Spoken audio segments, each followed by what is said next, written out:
Yeah. And so if you want to give me that, everybody. Yes, if you prefer our lunch and then maybe, because I wasn't here, I was picking up the lunch, so I don't know that anybody. You didn't really feel it. Yeah, so if anybody before me, if you can let Jimmy know and then we'll approve those minutes, then I'll over. Does that sound good? Okay, so just really quickly, I just wanted to, we have a couple new people that we've invited to our board. Anne Hunter is going to be our historian this year, which is wonderful. And Jill is going to be our conference liaison with our basket, so she'll probably have something to tell us here in just a minute. And Tori is going to be helping with lunch, which we are so grateful for. So she will be, I'm assuming, Tori, if you have a sign up, you'll be sending around for lunch. I got everything but that today, so. Okay. I'll call you. Yes. Let's see, if anybody is willing to help with lunch next month, please talk to Tori. Here we go. Does anyone have any announcements? Yeah, go ahead, Dawn. Okay, so I am over the foundation basket. If you go to the state conference, it's fantastic. Please come. If you've never been to one, please come. But every chapter puts together a basket, and then we raffle that off, and etc. So we want to have great things in our basket. So I'm going to send this around. If you'd like to throw in a couple dollars or something, you can lend me as well. Then we can go and pick up some great things. Or if you have some new things just sitting around your house, and think I have 25 music bands. I don't need 25 of them, but nice things that would be like to contribute. I will take stuff like that. Jill, do you have a theme that you want to do? I've been thinking of a theme, and now I don't have a You think I'm the theme queen, but for some reason. Any ideas for a theme? And if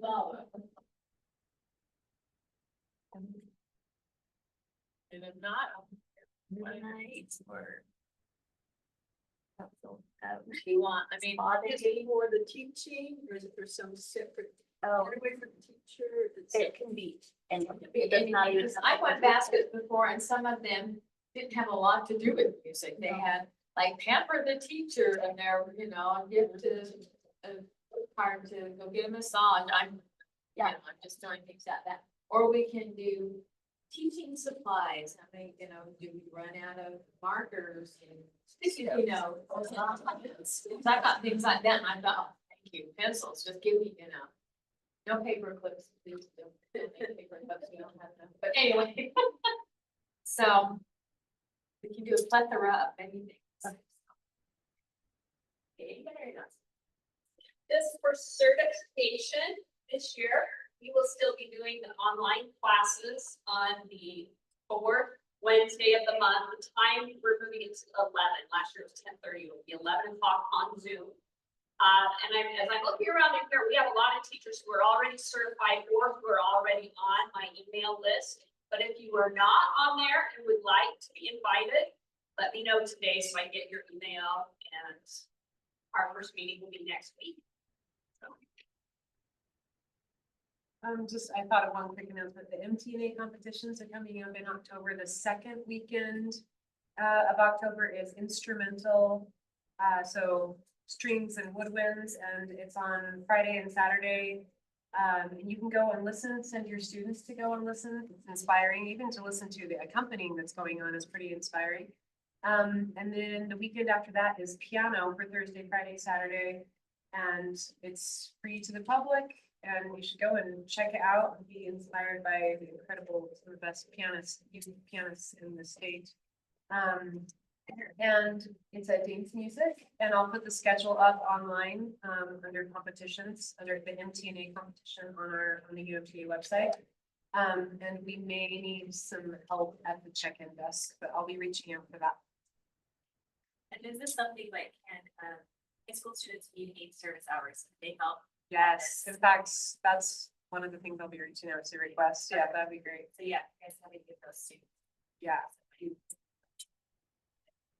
I guess I should announce my activities. So we are renewing right now the Piano Inspires Kids magazine. So if anybody's interested, if you want to look at these just to see. But these are so fun, and they are just inspiring. Again, ideas for you as a teacher, even not so much for the kids, because I don't know that they would read anything, but They're so fun, and what I love about them too is they have a bunch of QR codes inside that you can just slap your phone on, and there's a sample of whatever they're talking about, of either a piece of music or whatever, but they're just so fun. So I have several of these. If you wanted to look at them, these are mine. You can't have them. But it's $19.99 and you get 4 issues a year, which doesn't seem like a lot, but you know what? They are packed with information. So if anybody is interested, let me know. We just really, I think I can add you stuff. So that's. He said it's $19.99. Yes. Because when I pay for it individually, it starts, do you get a deal? Yes. You Yeah. You get a group discount if you go in the room. Yeah. And it doesn't come to your house, but Lonnie brings it. The meetings. Because it does come to me. Oh. Unless you order more on your own, then it should be, but you should, if you have more than one, you should be. It's one of the, all your students sign up. Thank you. Okay. In registration. Yeah, September 30th. So get the registration in visually, but you can also, I see was here, and you should come back, trying to pay, you send it in the mail, and you can today. So you should be done. What are the dates? It's, should have them in my head, it's not the weekend before Thanksgiving, it's the weekend before that. The 15th. Thank you, and then in April is 26th and 27th, 25th, 26th, last weekend in April. Those are the 2 testing dates.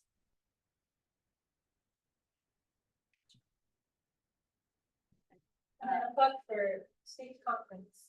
We have Wendy Stevens coming, and if you don't know about her, look her up, she's fun. And then Andrew Maxfield will be our keynote speaker, and we will be premiering his new work that we commissioned along with MTNA. And everyone will receive a copy of that in their conference time, along with a lot of other fun stuff. So it's a do not miss. I hope that you will all be at state conference. And then consider national conference, which is in March in Chicago. I laugh when Bridget Johansson says, she's like, this is the best kept secret. I can't believe I didn't go all these years. So she says, I will not miss anymore. So just always consider national conferences. You can move together and it can be reasonably doable financially. And it's a tax deduction for you. And it's just a fire hose to drink from when you go. Right, Tara? Cassie? So consider, but please for sure get to our state conference. It's wonderful to have everyone. So, any other announcements? Hey, so we are very excited to have Dr. Carmen Hall, our state president, here with us today. I'm just going to read her bio. She grew up in the small town of Sweet Home, Oregon, where she studied with Virginia. Let me say her last name. Oh, fun. Okay. Virginia served as the president of the Oregon Music Teachers Association, as well as the National Certification Chair. While Carmen didn't seek to be president, it's an honor for Carmen to follow Virginia's footsteps in the wonderful organization of piano teachers. Carmen is the founder and regular performer in the Timpanogos Tuba Music Series, currently starting its 4th year with more than 55 concerts presented to date. She also established Young Pianists International to give students opportunities to share cultural experiences and performances with students in other countries. This group traveled most recently to Ghana, where they performed with the African Contemporary Orchestra.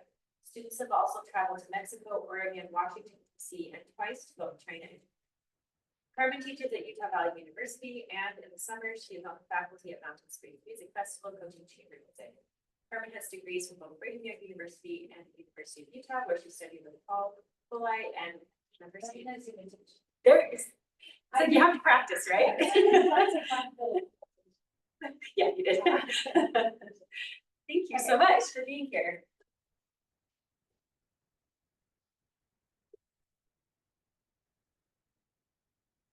Okay, I had it on. I just said button and turned it on. All right, so good to see you. And I get to go speak about the chapters, and some people are members of several chapters. So I get to see them more than once, but it's just great to come and see everyone and see you in your own element, right? I remember the Timpanogos chapter, so I'm not too far away. All right, so today we're talking about motivating your students without saying a word. Do you think it's possible? So tell me in like 3 or 4 words. I just want you to raise your hand and then tell me, how do you motivate your students? So 5 words or less about I'm just saying, make it quick. How do you motivate your students? Finding the piece never late. Yes, repertoire, thank you. Fire, Fun performance on it. fun performance, not we all. Also, I had to decide the last time with my students, I'm like, should we do the lighting down for the stage? What's the most scary thing we can do for ourselves, right? And so it was so funny, let's do the lighting. So, anybody else, how do you motivate your students? Just fire it out, I know you all have it. Studio challenges. So you're talented. Ensemble sometimes. Ensemble, yes. With Linda, you have something you do? Goals. Goals that they set? Yeah. You know, sometimes I do gift cards Uh-huh, all the time, but yes. You have one? Nyla? this summer we did, earning. We had several goals, they chose which ones to work on and the parents agreed to. Reimburse them at their level. Awesome, yes, what else? Cindy? Maybe give them opportunities to associate with each other. Yes, that's the social aspect. Occasionally, they're really motivated towards the end of the book, because they get a candy bar when they're done, and so they'll practice it. For sure. But not as part of the book, but That's great, yes. Oh, I did like a summer practice challenge. Awesome, hey, time to move. Got it. From a student perspective, what I've been most motivated is the teacher is. Discussing about peak performance, mind playing, or about when we're playing just their energy. right, they love the holiday music. Holiday music, yes. Right, I find it harder to give incentives when they have a point system where they can get gift cards, and sometimes I have to really remind them, right? Gift card. right, good share. Achieving goals that we've set. And then Yes, honey. Games and incentives, along with everything else. that everybody else has. Yes, Jim. What everybody said. Yes, Kathy. I already gave one. Kathy. Creative, like practicing at the lesson. Like Creative we practice, like practice with them and think of creative ways to do it. And that makes sense? Yes, yes, Jennifer. Well, I already gave one, but lots of positive reinforcements. Good. Nicole. I do achievement punch sheets, so when they get all their. Oh, you stuff punch 'em. practicing. Oh, no. No, punch the paper. They get rewards from them. Rewards from their parents, okay. Oh, everything that everyone else said. I don't have anything to add. Tiffany, I you have don't anything think. to add? What? How do you motivate your students? Oh, gosh, In 5 words or less. just get so excited about the music with them. Yes. Okay, so you notice there's a lot of different ways, but we all have something, right? So it's important that we have something. These are my 3 boys. So they are not this age anymore. They're all like 32. We all have 2 kids now. 1 maybe today. So the oldest one's about to have we just added 4 grandchildren in the last 2 months. So the youngest one just had twins.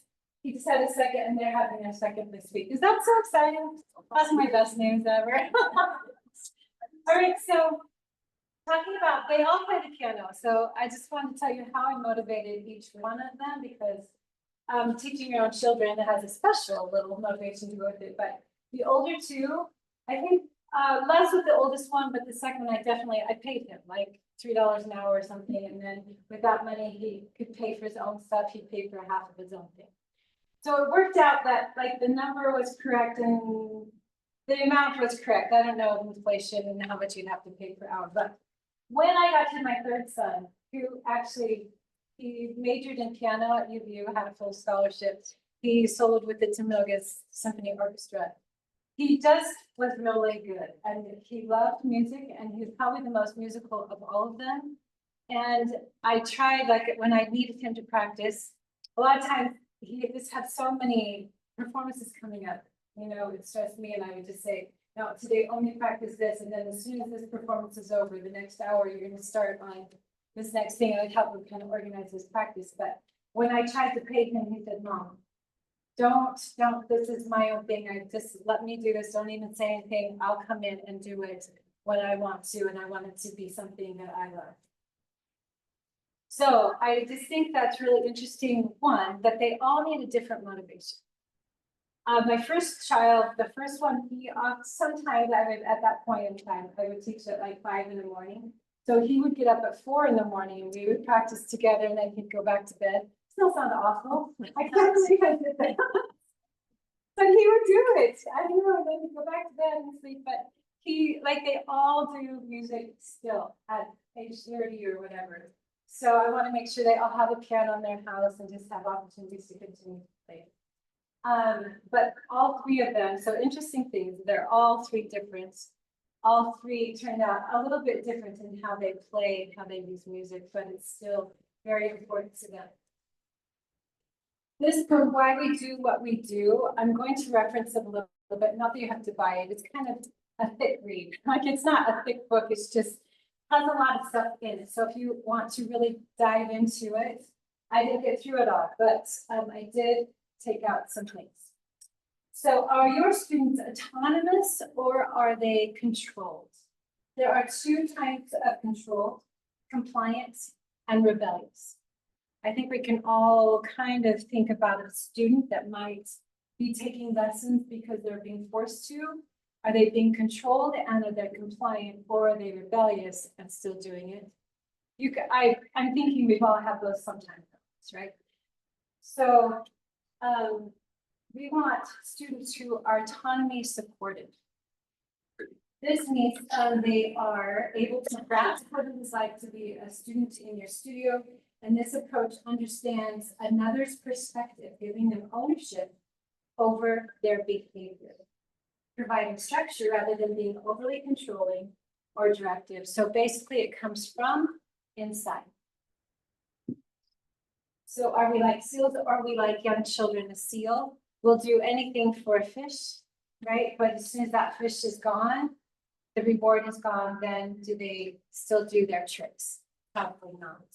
Children, have you seen young children who go to the piano and they are exploring the piano and they just play, right? So which one do we want our children to be like? How can people create the conditions within which others will motivate themselves? So that's how we get students to practice without saying a word, because the motivation comes from themselves. When a 2-year-old goes to the piano, we're not saying, hey, get to the piano, you have an hour to stay there until you're all finished, and I'll see you tomorrow. So a 2-year-old just goes and we cheer them on because they're curious about what a piano does and what it sounds like. Beautiful music comes from love and gratitude. I always wonder, like, can you make beautiful music if your mother's yelling at you from the other room? Or if you cannot go do any of the things you would like to do and you're angry and everyone's yelling? There are a few times where I put myself on timeout. Or my husband would say, you're done. So not that I haven't been there, I think, when we're practicing with our own children, that's difficult. You're not always practicing with your students, and that's a whole different thing.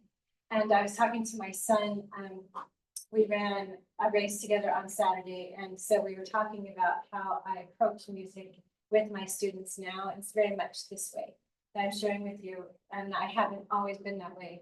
I think too, the way that we teach children has changed throughout the years. It's not the ruler hitting the hands anymore. So I hope that we're all kind of doing the same. Beautiful people create beautiful music, and beautiful music creates beautiful people, not fear and not consequences.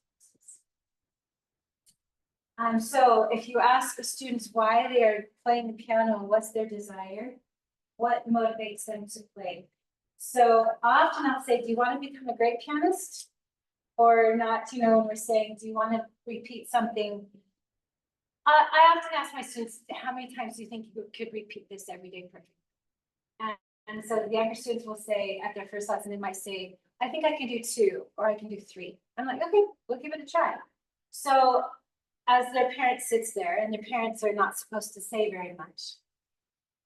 So I tell them they can listen unless I ask them a question, then they can talk, right? But otherwise it should be their child that's talking. So 3 times might work. On the next week, it might work, but it probably won't, because 10 is the magic number, right? And I think, right, if you do 10 times every day, that's significant. So if 3 works for them, great. If 3 doesn't work the following week, then you say, how did 3 go for you? Do you think we should do a few more? So it just takes time to work through that. Let's get back to our list though. Providing motivation. So they might be prepared to share skills at church or school. They might have a compliment. You might text the parent and give them a compliment. They might get a sticker or pass off an assignment, beat the timer, a lemon drop, which is a funny thing because I had somebody give me a bottle of lemon drops from Seed Candy. And it sat on my shelf for a very long time. And then one student said, can I have a lemon drop? I'm like, yeah, I think you wrote one. For sure you can have one. And then those students, they don't like chocolate. Some of my younger students, have you noticed that? Is that a trend? They don't like chocolate, but they love lemon drops. So that's just been a thing. They don't ask if their lesson wasn't prepared. I don't have to say a word. They just, they'll, if it's a great lesson, they'll say, can I get a lemon drop? Yes, you can get one.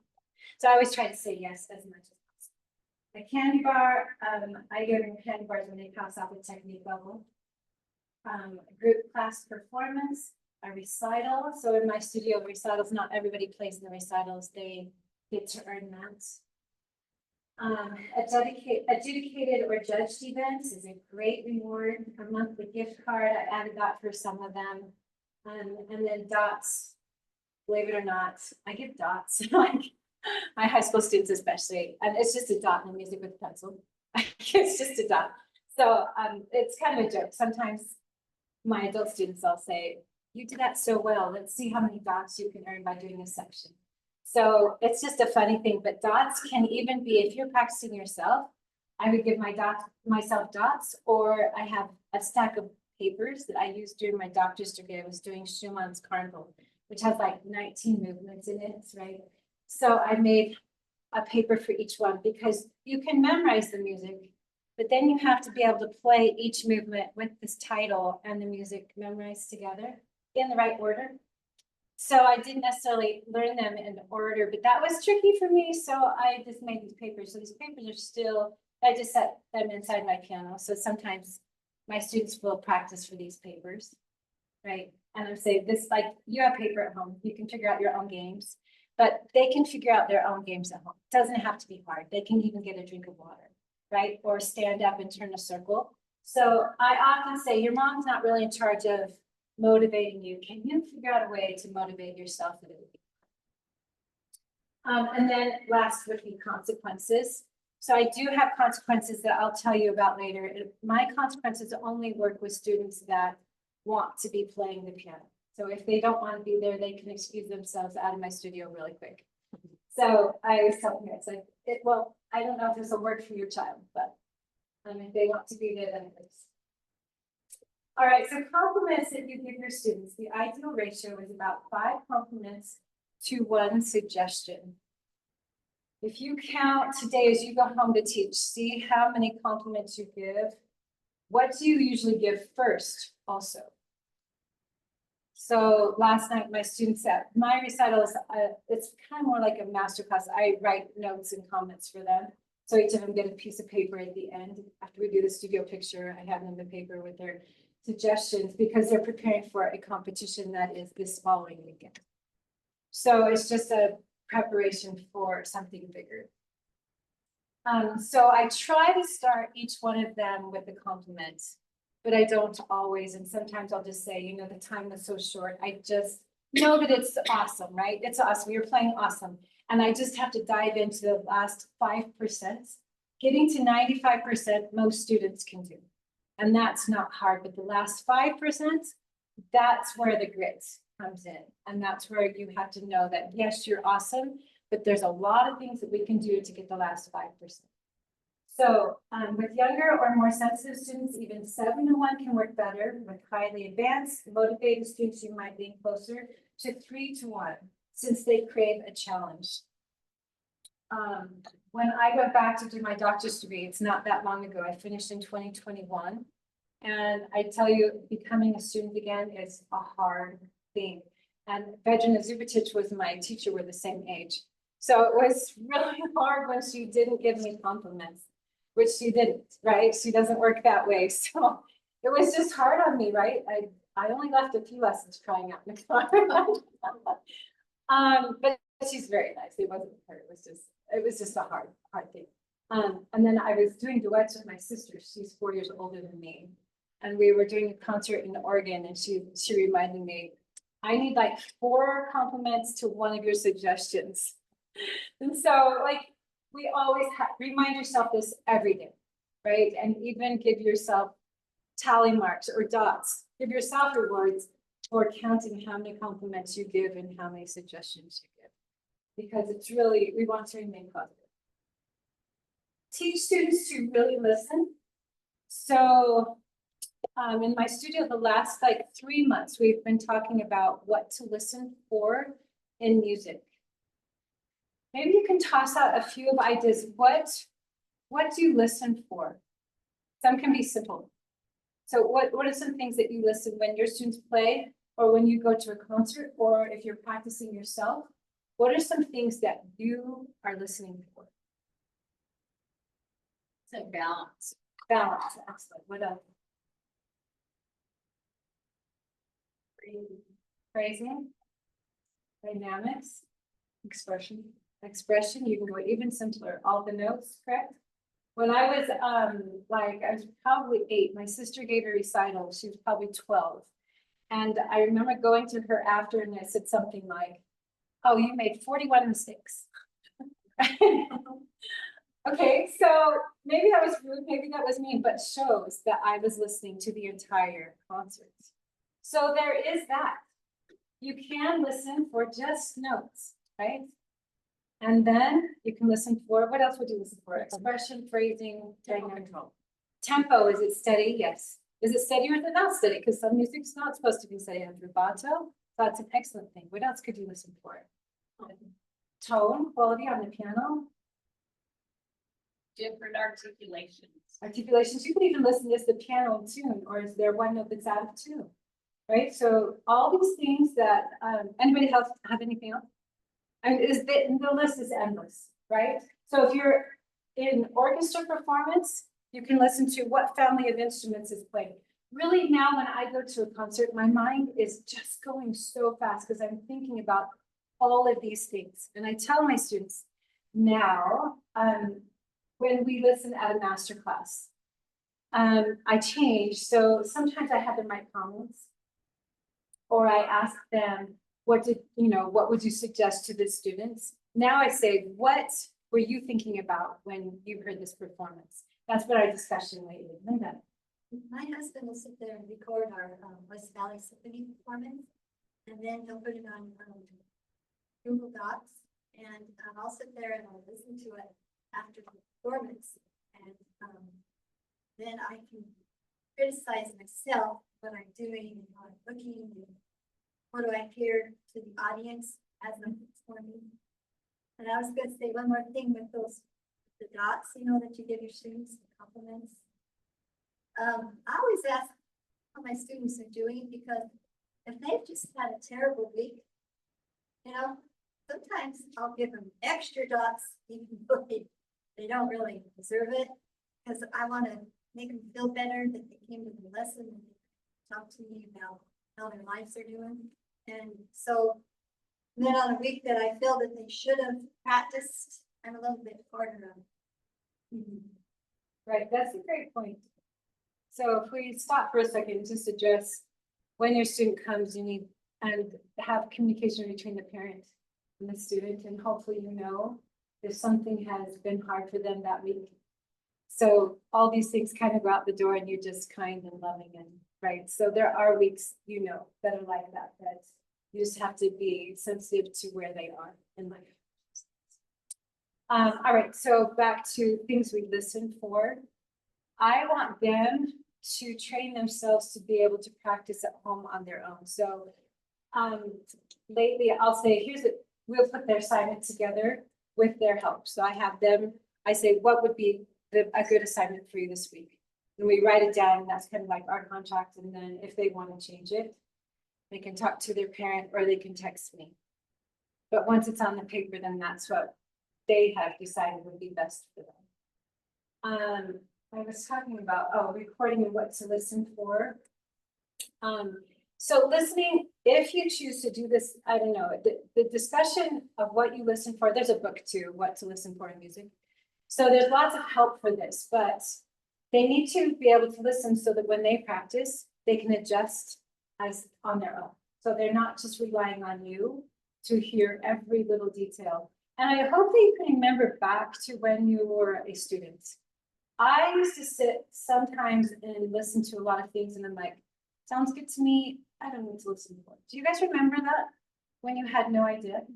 And a lot of your parents will say, oh, it sounds great to me. I really don't know what to listen for. I even had a parent that came to one of my chamber music concerts and she said, I know it was good, but it's not my kind of music. She said that to me. And so I have shared that with my students. Like the reason that she said this, because she doesn't know what to listen for in music. So I want to make sure that you know what to listen for. So notes, we'll get to nerve in just a minute, but notes, rhythm, fingering, expression, expression, expression. So like they can just, if all they can do is listen to, if all the notes are correct, great. That's a great start. And then if they can apply that to their own practicing, wouldn't that be great if they just all came and played all the right notes? And then all the right rhythms and all the right, so that's important. Recording, super important. So this whole last week, my students have a competition at the end of this week. Last week, my goal was to record each of their sections and have a good recording on my phone. I told them so I could put it on Facebook or whatever. I haven't. I probably won't get around to that, but I had them listen. I said, is this a keep or a garbage? And then we talked about what they could do in each of the sections. So hopefully in each section, they know when they get there, okay, I'm thinking about this or I'm thinking about that when they get to each section. So listening is a really important thing and recording is critical. For me, when I have something recorded, it's hard for me to make myself go listen to it. Is that a thing with anybody else? Like I just did a presentation last week. I was in Cincinnati for the National Leadership Summit. And I did a presentation, they recorded it, and I just received that yesterday, and I don't even want to listen to it. It's such a nice thing. Everybody else is saying, thank you for doing this, such a good editing job. And like, I just typed, thank you, it was great. I can't get myself, but this happens a lot, right? So listen with your students and tell them what you are hearing. And I even last week as we were listening, instead of interrupting by saying something, I would use like, I thought that was really good right there. That was really good. And it had to do with maybe one note or tapering your phrase of two notes or, you know, a staccato that I really liked down to little nitty gritty things. I'm like, that was really good. And that one was not so good. And, you know, you could have done better here. So then we would go back in a section. You can work on a section and just, you know, get all the details. All right, so another way to motivate students is to level up. Do your students know what level they are in your studio or on their own? So my way of leveling up, it's not so obvious except on technique. There are 12 levels of my technique that I have. And like AIM, you could use the AIM technique level. So mine, I do 12 so that they know if they're in 6th grade, they should be on level 6. If they're in 12th grade, they should be on 12. So if they are a transfer student and they all have to start on 1. So if they're a transfer student and they're in 7th grade and they're starting on 1, they can pass those off and they know where they should be. And they, you know, anyway, that all makes sense then.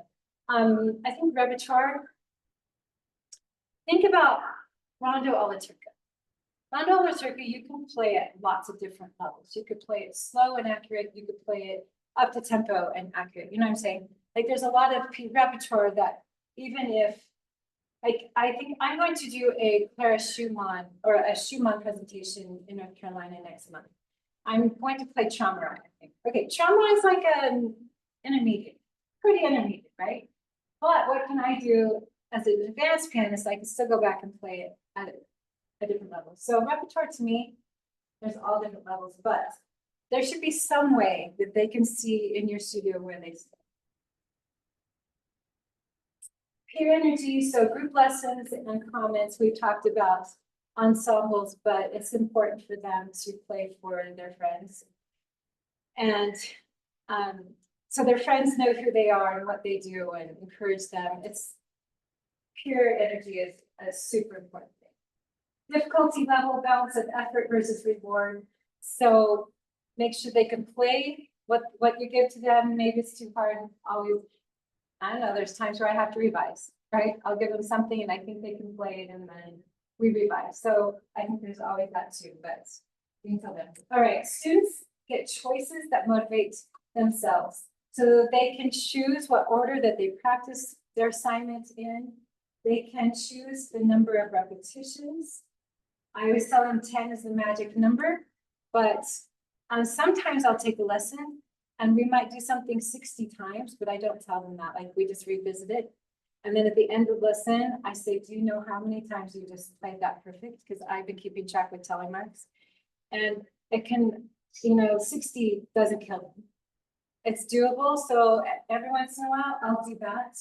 Rewards, all different rewards, I think just change it up all the time. So I did gift cards for a while. I'm not doing them right now. It's hard to phase out, but I kind of tricked into phasing that one out. The lemon drops somehow work. I don't even know. It was with the younger kids. The older kids it comes more from intrinsic rewards. So practice games, I tell them a lot to make up their own practice games. It doesn't have to take a lot. They can play for stuffies, they can play for papers, they can play for tally marks, they can play for dots. But I need motivation myself. If I need motivation, they do too. So, and then ask me for help. I'll talk more about that in a minute. All right, NERF. So NERF in my studio stands for notes, expression, rhythm, fingering, but expressions last. So if you want to write it, NRFE. So this is maybe one of the most important things I'll talk about today. If a student is learning the notes and their fingers are not curved, the reason is that they're thinking about notes. So I forgive that, right? So notes, so N is for notes. Every note has to be correct. And it's within 3 tries. So this will be another slide too, but so you can write this down later, but NERF is most important here.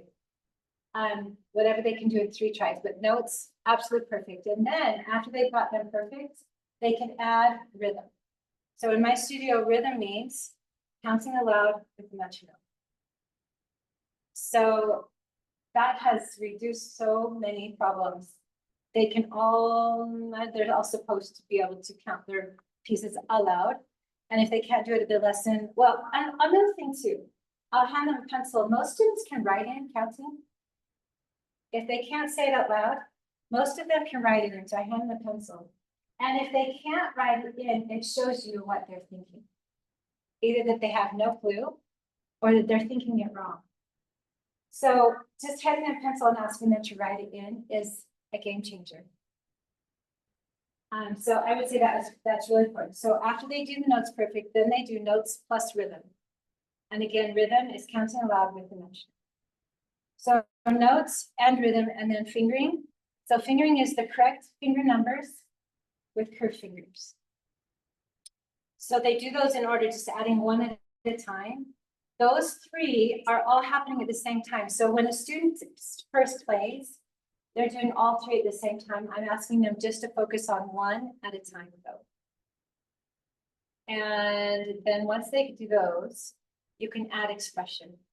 Expression is the one thing that's optional, right? Like when you sit down and play a piece, you're going to do notes, you're going to do some rhythm, and you're going to do some fingering, whether it's correct or not. Expression you can leave out. So that's why you put that last. And then when you ask them to do things as a teacher, if you're asking them to make sure their fingers are curved and sight read new notes, probably won't work.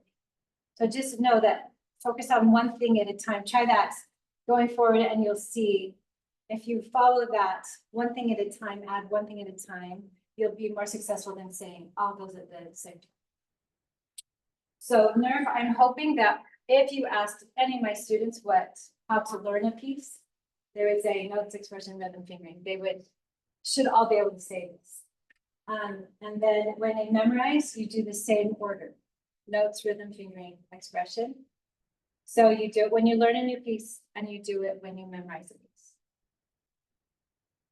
Then they have to know that there's 3 tries for perfects. And if that doesn't work, you go shorter, slower, or separate. This is the other thing I hope that every student can tell you. So if you are doing a new piece. Perhaps your section is going to be 1 measure long. If you can do that in 3 tries.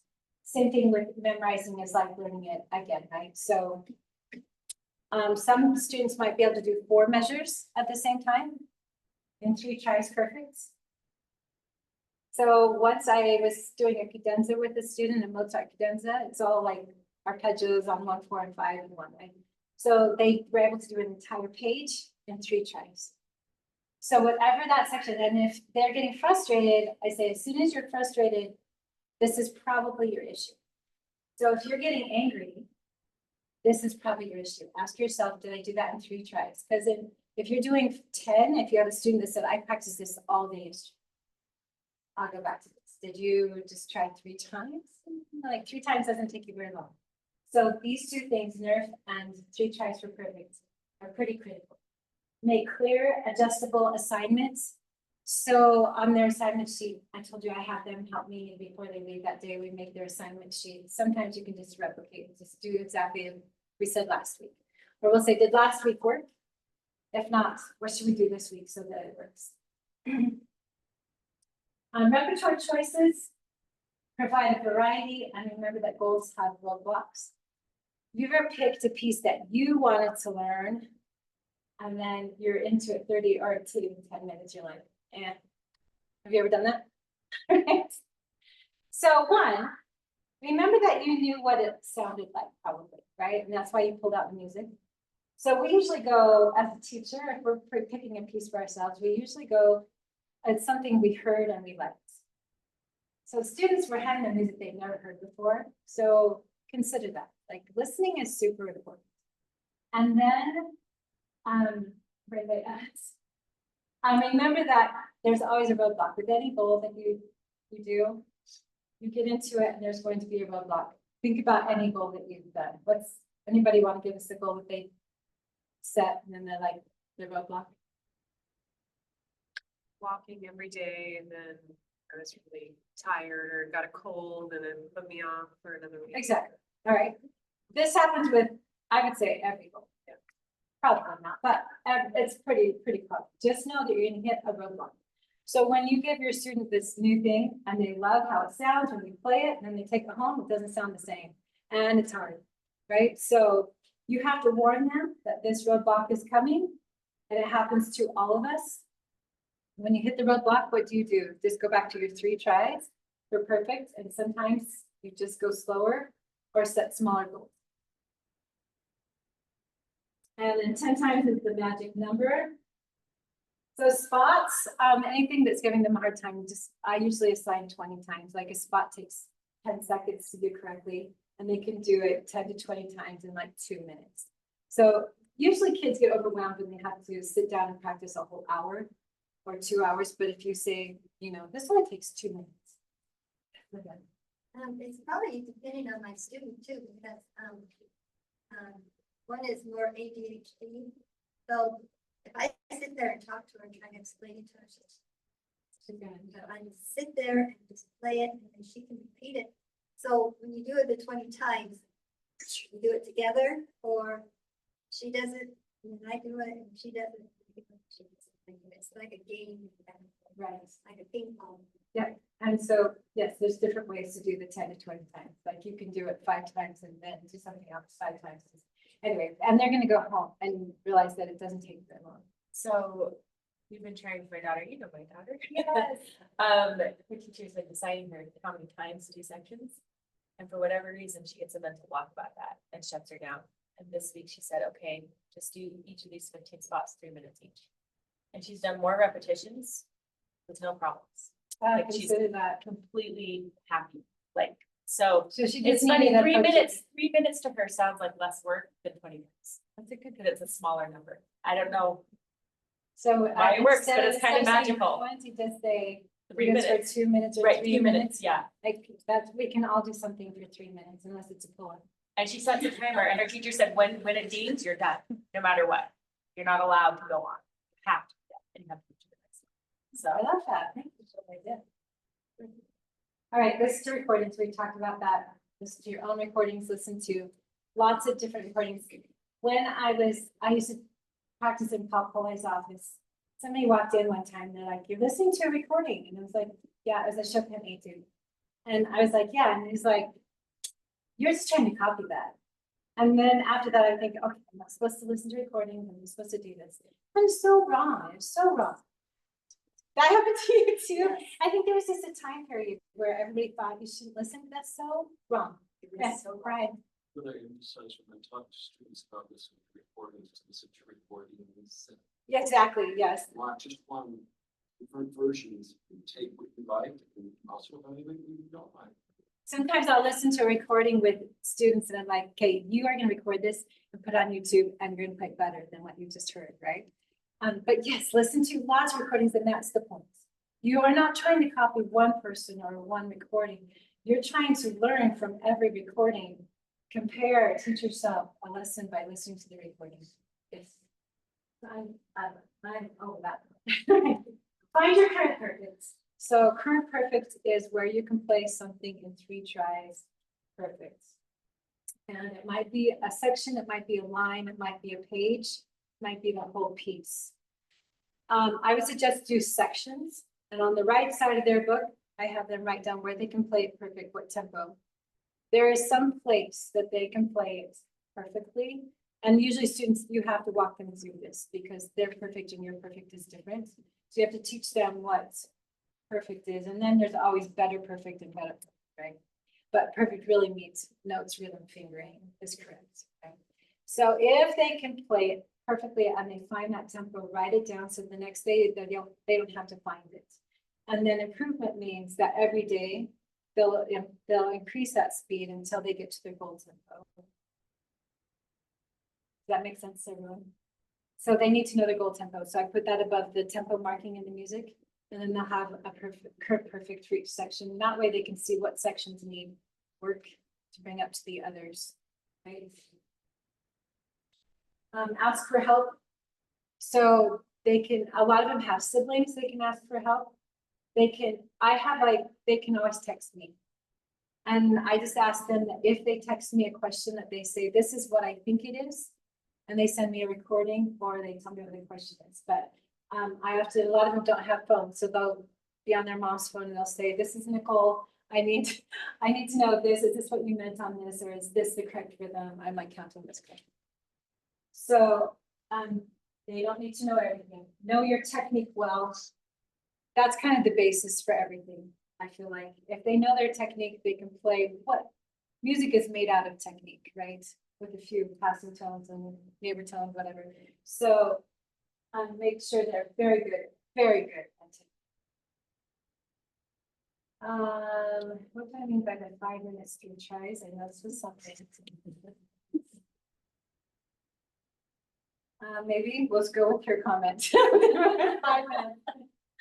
But 3 tries are perfect. Not sure. Okay, this is where I give them consequences. Carmen, Yes. I'm trying to remember when you talked about it at Jordan Sandy chapter a couple weeks ago. What did I mean? Something about when they come in to do their technique, you get them Oh, 5 thanks, minutes. yes. Yeah, that's what we needed. Okay, so this is technique. That's the heading too. I have to remember it. All right, so for a while I was getting so tired of doing technique in their lessons. Like it would take 20 minutes and I'm like, we can either choose technique or we choose to do all your repertoire, right? So I now do 5 minutes of technique. If they can do the whole sheet that I've given them, I set the timer, I don't say word. So I turn on the metronome and on metro timer, there's a timer, right? And I really, like, you don't even have to say, let's go, or here we go. You know, I just put the metronome on and I push the timer, they'll say a word. Then they know they have 5 minutes. If they can make it through 5 minutes, that key, the whole sheet, then they pass off that key. But I also do this. If they practice more than one key, say there's 3 keys that they've done that week, or it can be 6 or it can be 12. If they tell me I can pick any of the 12 keys and they pass that one off, they pass them all off. Or if they have 3 keys that they'll say I can pick between any of those 3 keys and I pick one, they finish it in 5 minutes. They're done with all 3. So 5 minutes, if they're doing hands alone, I have a couple levels that are hands alone. I give them like 7 minutes. And also they have to play through, when the timer goes off, they keep playing to the end, right? Okay, so the important thing is too, that they only had 3 tries to get each thing perfect on my technique list. You can use the AIM thing, you know, the list of AIM activities. So, say they're playing a C major scale and they make a mistake. They aren't to keep fixing that mistake at their lesson, they start over. So they make a mistake, I don't say start over. They just start over and they have to play one. On the 3rd try, if it's not perfect, they just continue to finish it. Right? This is a game changer because I don't want to say anything during technique. What if they don't know they're making a mistake? Then you record it and show them. If they're like, my fingers were all curved, how often have we heard that, right? My fingers were all curved, I'm like, okay, play it again, I'll record it. And then I hold the thing down so that we're scoring 1 finger at a time. And then they can see where their mistakes are. So they can diagnose it, not you say, you did this, just let them diagnose it. And then I have a goal tempo on my technique, but for their, you know, when they first get that technique level, it might be slower. But yeah, so they have 3 tries to play everything 1 time perfect. But if they use 3 tries on everything, they won't be able to be done in 5 minutes. And when the timer goes off, then we're like, great, let's move on to the next thing. That was a game changer for me because, like I said, it was just taking, and I was just dreading technique. So if that helps you, I hope. Thank you, Coach. All right, check marks. Here's the consequences. So if they don't have their assignment done, we get the assignment the first week. The next week, if something's not done, might be that they were sick, might be that they were on vacation, might be that they didn't understand. We always put a check mark on. Some children are too tender for this. I have to just give you a heads up. Right? Some are very tender. And I had one student, he's as a boy in probably 7th or 8th grade. Anyway, he started to cry. I was like, oh, he doesn't need check marks, right? He doesn't need them. He will do it on his own. So others though are a little tougher. So 1 check marks on the 2nd week. And like I said, it could be for any reason, but it wasn't done.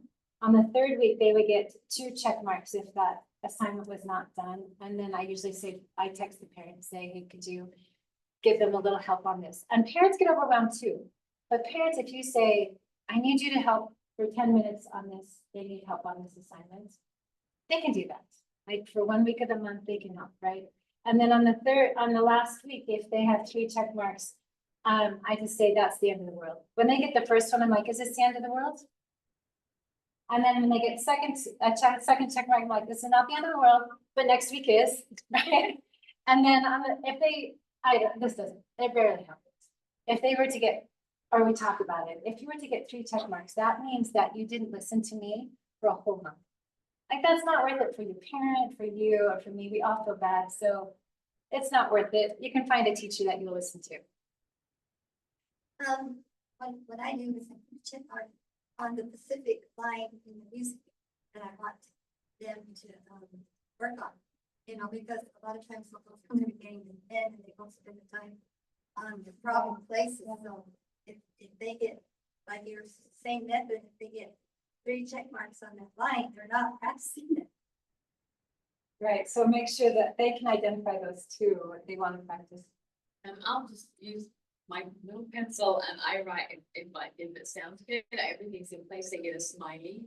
If it's sort of, then I draw the little eyes with a straight line. If it's horrible, they get a frown. And if I'm ready to kill them, I put it to its eyes with a jagged line. Don't put that on there. I'm going, hey, it's on you, you know, but so that's kind of fun. This is this is something I've done lately too, that I don't write very much in their music. I mean, I do, but if I've written it once, I don't keep circling it. If the composer's already written it in there, I don't circle it. Because they need to learn to read the music and see what's in the music. So I do a lot of chamber music, and in chamber music, if the violin, the viola, the cello all do something and you don't notice it in the music, how does that make me look? It makes me look like I'm not a musician, right? So it's very important that I notice every detail in the music. So I've come to, I'd say in the last year, I've decided if it's in there, they can discover it. If I've circled it once, I don't need to circle it again. I probably still have that problem, but I'll say, and so I think Kevin Olson did this at the national conference. Somebody played a wrong note. and at the end, after they did their performance, he came to them and said, where did you play that wrong note? Of course, the student knew exactly what wrong note he played. He said, why do you think you played that wrong note? And how does the correct note make sense? So he talked to them about why does the correct note make sense in this situation? So that they understand it's not just something they have to remember an E flat rather than an E major. So just, that's a great way to approach this. Okay, so I have a handout. And the handout is, how to get, let's see, it's just includes different ages and how to motivate each age group. So it's not the stuff I talked about, but it would be very useful if you'd like to use this. I have like 25, so if there's enough, great. If you don't get one, just text me or email me and I can send it to you, but, are there any questions? Or comments? Yes, Linda? A lot of times, when I play the violin in the orchestra, and this probably sings piano, there's a note, it's because you don't have the right fingering, and, so it's not because you're not reading it correctly, it's just that I've practiced this section 100 times, and I haven't figured out the best fingering that I can get through the section. Right. It's often a fingering issue. So if you go back to the notes, rhythm, fingering, and then expression, nerve. If you skip one of those with them, you usually have to back up and fix that with them later. So anyway, all those things are super important, right? But fingering, and then you can often regroup in their heads too. I'm not sure I can demonstrate that in this time we have, but you can regroup if they have a long section like this. If you do this and you do this, that makes sense. Just regroup them in their heads. That was a very good explanation. So you mentioned earlier that you and the student write their assignments at the end of the lesson. So can you give us an example about what that might look like? And how much are they deciding what to write down and how much?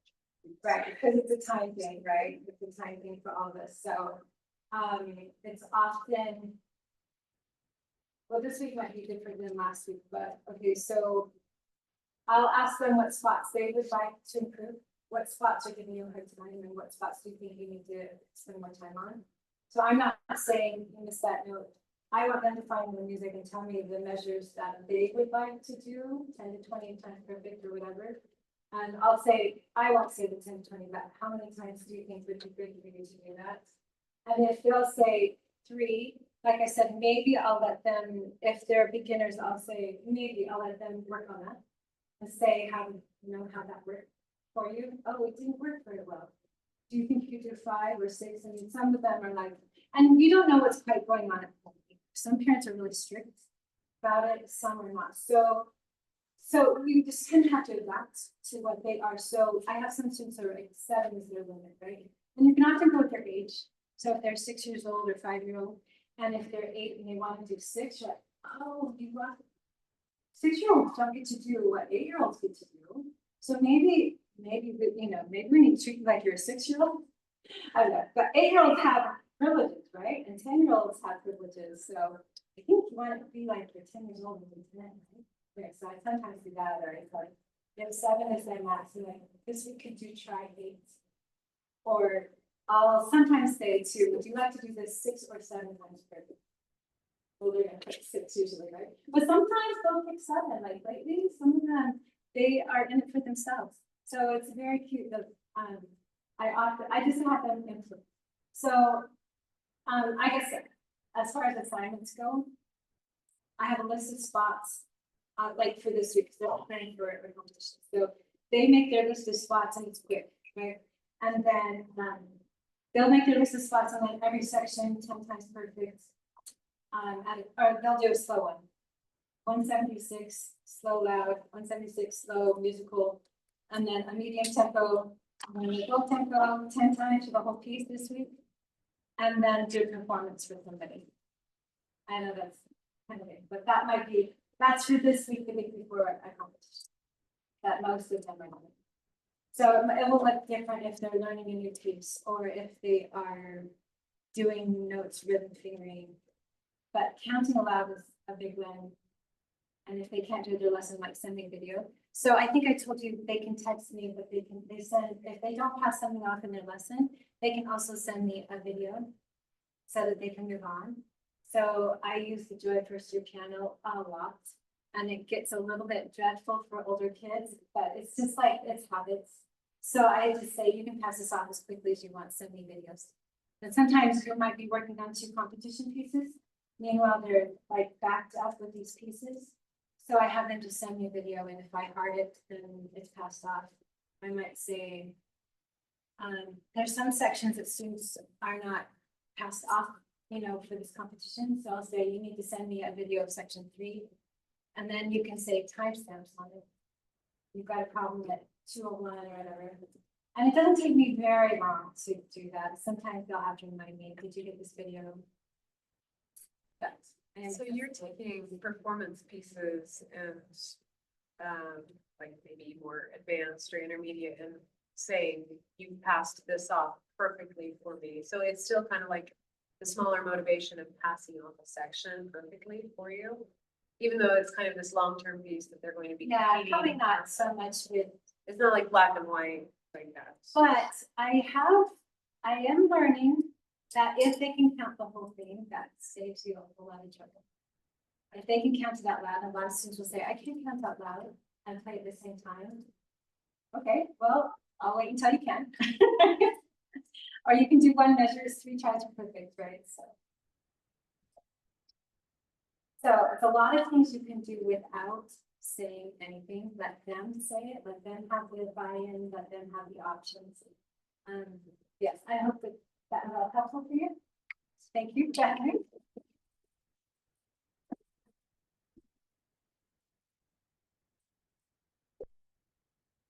Thank you so much, Carmen. It's fantastic. And